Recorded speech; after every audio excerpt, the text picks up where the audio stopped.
دعوت خطاب دینا چاہتا ہوں جانشین حافظ الحدیث حضرت درخواستی ولی ابن ولی شیخ المشائخ امام الاولیاء رہبر شریعت پیر طریقت حضرت شیخ الحدیث مولانا فداء الرحمن درخواستی صاحب دامت برکاتہم العالیہ کو، جنہوں نے ماشاءاللہ پوری دنیا کے اندر تبلیغ اسلام کا فریضہ بخوبی ادا فرمایا۔ اللہ رب العزت کی توفیق سے اللہ رب العزت نے حضرت کو قرآن و سنت کی اصلاح اور عامت الناس کی اصلاح اور کی تربیت کے لیے جو گراقدر خدمات کا موقع عطا فرمایا ہے، وہ اپنی مثال آپ ہیں۔ بس ٹھیک ہے بیٹا، ابھی حضرت کا انشاءاللہ بیان ہوا چاہتا ہے، تمام احباب دل جمی سے بیان سنے ہیں۔ نیچے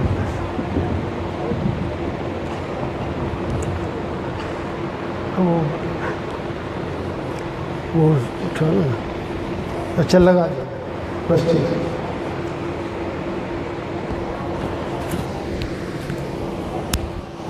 الحمدللہ نحمده ونستعینه ونستغفره ونؤمن به ونتوکل علیہ ونعوذ باللہ من شرور انفسنا ومن سیئات اعمالنا، من يهده الله فلا مضل له ومن يضلله فلا هادي له، ونشهد أن لا إله إلا الله وحده لا شريك له، ونشهد أن سيدنا وسندنا وطبيب قلوبنا ونور عيوننا ومولانا محمدا عبده ورسوله، أما بعد فأعوذ بالله من الشيطان الرجيم، بسم الله الرحمن الرحيم، وما ينطق عن الهوى إن هو إلا وحي يوحى۔ آپ سب حضرات میرے ساتھ امام بخاری نے اپنی کتاب میں جو آخری مبارک حدیث بیان کی ہے، بلند آواز سے میرے ساتھ پڑھیں گے۔ عن ابی ہریرہ رضی اللہ عنہ قال قال النبی صلی اللہ علیہ وسلم کلمتان حبیبتان الی الرحمن خفیفتان علی اللسان ثقیلتان فی المیزان سبحان اللہ وبحمدہ سبحان اللہ العظیم۔ ہمارا عقیدہ ہے جس طرح اللہ رب العزت کی شان کے بعد ہمارے پیارے نبی کریم حضرت محمد مصطفیٰ صلی اللہ علیہ وسلم کی شان ہے، بچے خاموش، سب کو سبحان اللہ۔ اسی طرح قرآن پاک جو اللہ کی کلام ہے، اس کے بعد رسول اللہ صلی اللہ علیہ وسلم کی کلام کی شان ہے۔ فضل و کلام اللہ علی سائر الکلام، اللہ کی کلام کی فضیلت ساری کلاموں پر ایسے ہے جیسے خود اللہ کو ساری مخلوقات پر فضیلت ہے۔ اور پھر اسی طرح رسول اللہ صلی اللہ علیہ وسلم کے بارے میں فرمایا کہ یہ میرے پیارے رسول اپنی طرف سے کوئی بات نہیں کرتے، جو کہتے ہیں وہ اللہ کے حکم سے کہتے ہیں، اور اللہ نے آپ کو جامع کلمات عطا فرمائے، جامع کلمات عطا فرمائے، الفاظ تھوڑے معنی زیادہ۔ سارا سال طلباء نے بخاری شریف پڑھی، اور قدرت کے کرشمے دیکھو، ثواب میں تم اخیر میں ان کے برابر شریک ہو گئے۔ حضرت والد صاحب رحمہ اللہ فرماتے تھے مزدور کو مزدوری اخیر میں ملتی ہے۔ کب ملتی ہے بھائی؟ اخیر میں۔ اور یہ ہمارے بزرگوں کا نظریہ ہے کہ ہمارے جن اکابرین نے مبارک احادیث کی خدمت کی، بڑے بڑے امام گزرے، خاص طور پہ امام بخاری رحمہ اللہ، تو ہمارا نظریہ یہ ہے کہ جہاں قرآن پاک پڑھا جاتا ہے وہ بھی بابرکت جگہ ہے، اور جہاں حدیث پاک پڑھی جاتی ہے وہ بھی بابرکت جگہ ہے۔ حضرت فرماتے تھے جہاں قرآن و حدیث پڑھایا جاتا ہے وہ محمدی باغ، بولو کیا ہے؟ آپ سب محمدی باغ میں بیٹھے، اور مسجدیں جو ہیں وہ جنتی باغ ہیں، اور جب تک یہ محمدی باغ جنتی باغ باقی ہیں دنیا باقی ہے، اور جب یہ باغ ختم ہو جائیں گے دنیا ختم ہو جائے گی۔ اور ہمیں اللہ کا شکر ادا کرنا چاہیے کہ اللہ رب العزت نے ہمیں رحمت للعالمین خاتم النبیین حضرت محمد مصطفیٰ، بلند آواز سے کہو، صلی اللہ علیہ وسلم کی امت سے بنایا، اور کلمہ طیبہ لا الہ الا اللہ محمد الرسول اللہ نصیب فرمایا۔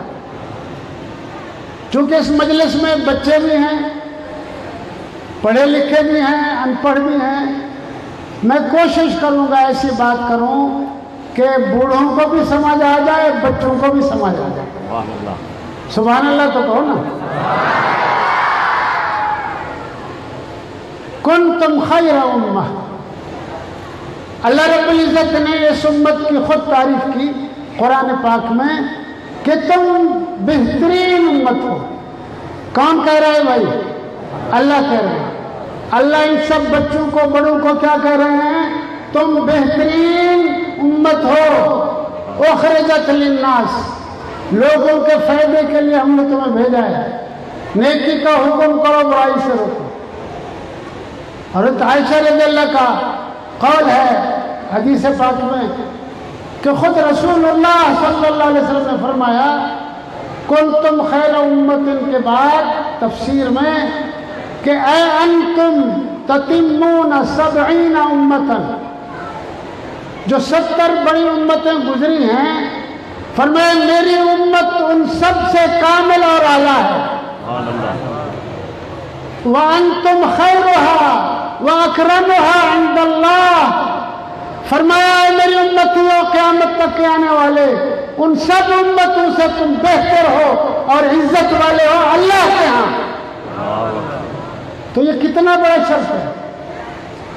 اور جیسے حضرت نے بیان فرمایا ایمان کسے کہتے ہیں، بچے بھی سنیں، ایمان کا معنی آسان، ماننا، بولو کیا؟ ماننا۔ ما آتاکم الرسول فخذوہ وما نہاکم عنہ فانتہوا، جو تمہیں رسول اللہ صلی اللہ علیہ وسلم حکم دیں اسے کر گزرو، اور جس چیز سے روکیں اس سے رک جاؤ، یہ ایمان ہے۔ اور ایمان سے پہلے حضرت عمر رضی اللہ کی ایک روایت امام بخاری نے بیان کر دی، انما الاعمال بالنیات، کہہ دینا سبحان اللہ۔ فرمایا دیکھو جو تم اچھے عمل کرتے ہو، نیکی کے عمل کرتے ہو، وہ تب کارآمد ثابت ہوں گے جب تمہاری نیت اللہ کی رضا ہو۔ اگر شہرت مطلوب ہے، ریا مطلوب ہے، وہ نمازیں تمہارے منہ پر مار دی جائیں گی، وہ روزے تمہارے منہ پر مار دیے جائیں گے۔ اس لیے پہلے ایمان سے بھی پہلے فرمایا عمل کا دار و مدار کس پر ہے؟ بولو نا، نیت پر ہے۔ اس لیے اخیر میں کیا فرمایا کہ جس کی نیت اچھی ہوگی وہ عمل جو ہے اس کا وزن میزان میں بھاری ہوگا۔ حضرت فرماتے تھے نا اول سے آخر کا رب، پہلی حدیث سے آخری حدیث کا رب۔ جس کا کی نیت اچھی ہوگی اس کا کیا ہوگا؟ وزن، بولو نا، عمل کا بھاری ہوگا۔ اور یہ آسان سمجھنے کے لیے ہر بچہ جانتا ہے کرامن کاتبین، بولو، جانتے ہو نا بھائی؟ داہنے بائیں فرشتے ہیں، ان کو کیا کہا جاتا ہے؟ کرامن کاتبین، یعلمون ما تفعلون، جو کہتے ہو کرتے ہو وہ سب جانتے ہیں اور لکھتے ہیں، اور کوئی چیز وہ کمی بیشی، بولو نا، نہیں کرتی۔ یہ سب اعمال نامہ تمہارے سامنے ہوگا، کرامن کاتبین۔ تو امام بخاری رحمہ اللہ نے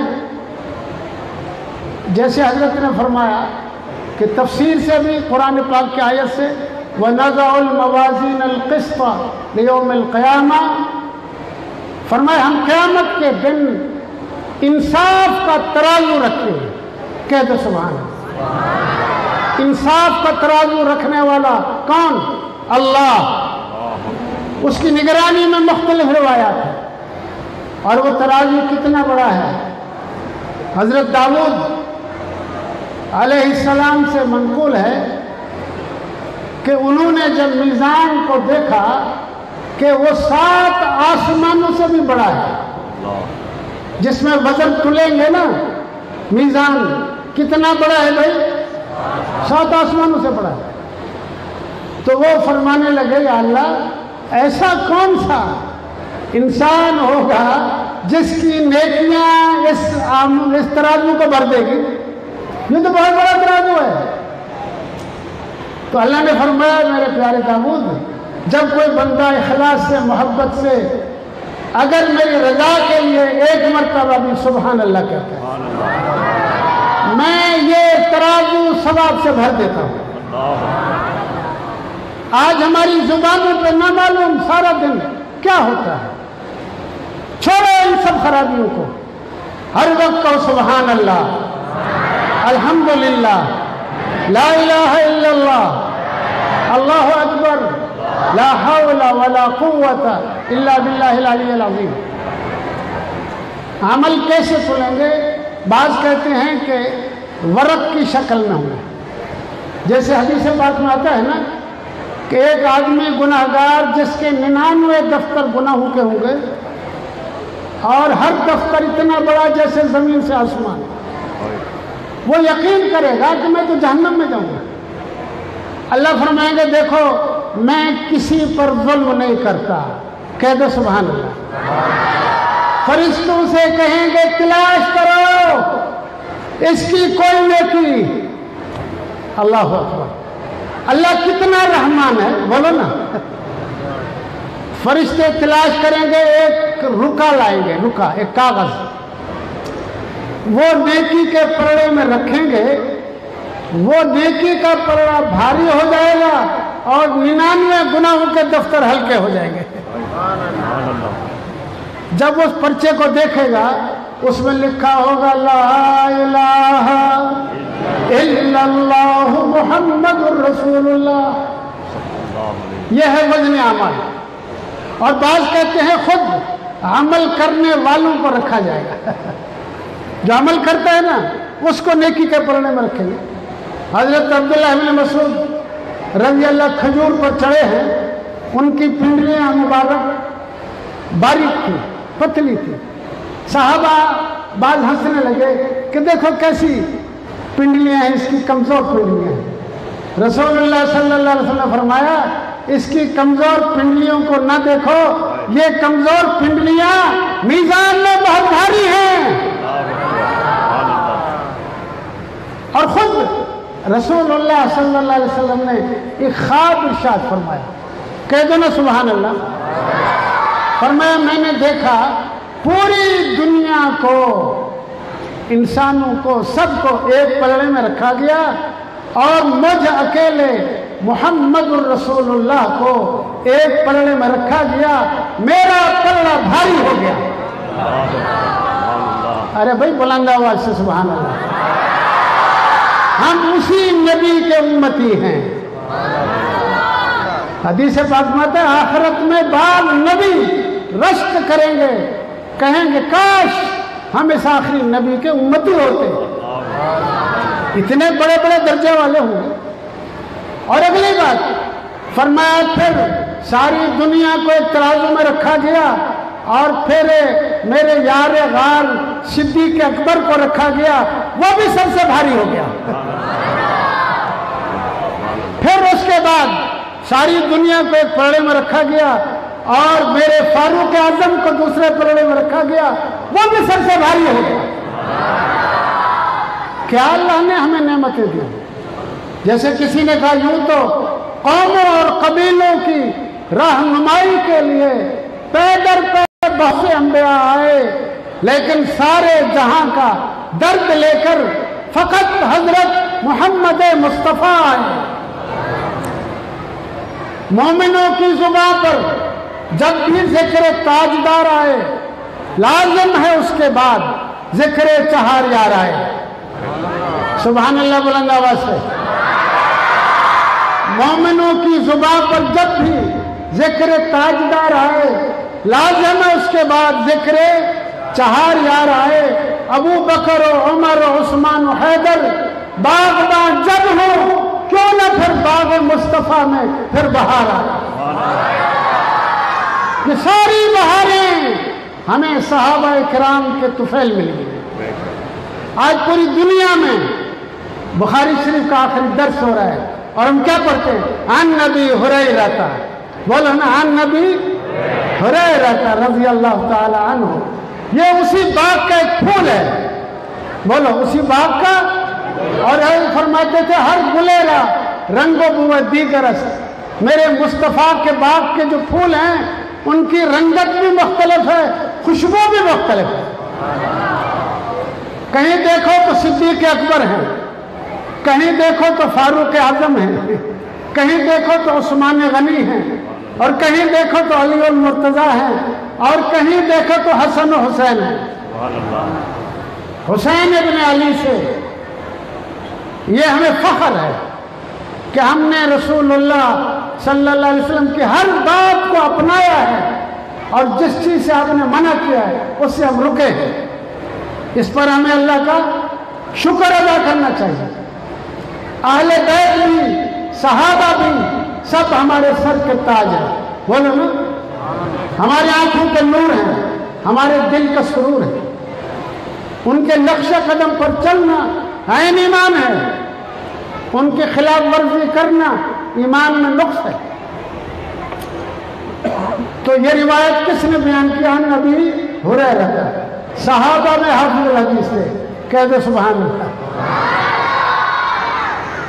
تو وزن اعمال کا ہوگا جیسے بھی اللہ چاہے گا، لیکن آپ کو خوشخبری دے جاؤں، اللہ نے اس امت کو ایسی ایسی نعمتیں دی ہیں، ایسے ایسے پھول دیے ہیں کہ میں دعوے سے کہتا ہوں کہ اگر ہم اللہ کی رضا کے لیے یہ پڑھیں تو اللہ ہمارے میزان کو ثواب سے بھر دے گا۔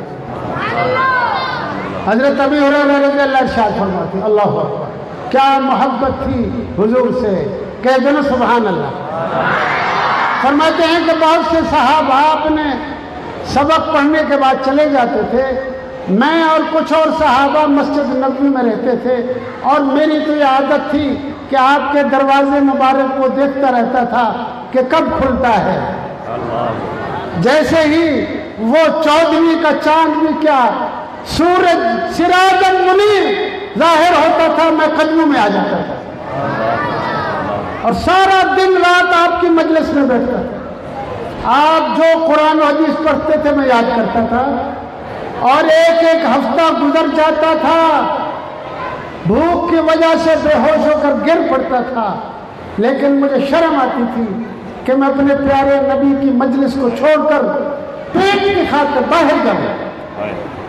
یہ وہ صحابہ تھے جن کی بدولت آج پوری دنیا میں اسلام زندہ ہے، بلکہ تابندہ ہے، پائندہ ہے، اور یہ صدی اسلام کی۔ تو وہ شاید فرماتے ہیں کلمتان، کہہ دو سبحان اللہ۔ حضرت والد صاحب رحمہ اللہ فرماتے تھے کلمتان اے کلامان،